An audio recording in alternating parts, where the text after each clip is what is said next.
بسم الله الرحمن الرحيم. السلام عليكم ورحمة الله وبركاته. waxaa soo kordhay 24 saac ugu dambeeyay 47 case oo ah xaaladood oo ah COVID-19 positive. 47daas qof 42 kamid ah waa rag, 5 waa dumar.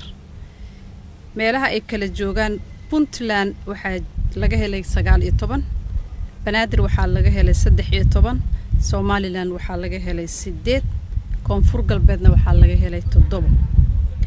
da'da dadka laga helay ay u dhaxayso hadaan dul maro 20 sano wixii ka yar waa eber qolkiiba 20 ilaa 39 waa 43 40 ilaa 59 waa 43 60 sano inta ka weyn waa qolkiiba waa 14 sano.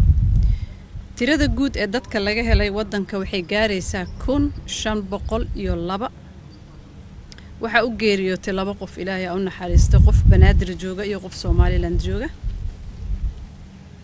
tirada guud ee dhimashada waxay isugu tagaysaa 59 xaaladood, Ilaahay jannada ha ka waraabiyo. waxaa ka bogsaday 15 qofood. tirada guud ee bogsashadana waxay isugu tagaysaa 178. walaalayaal aan ku dadaalno inaan xakameeyno cudurka, inaan iska ilaalino wax allaala qatarta ka dhalan karta cudurkan waa halis. haddii la xakameeyo waa lagu guuleysanaya.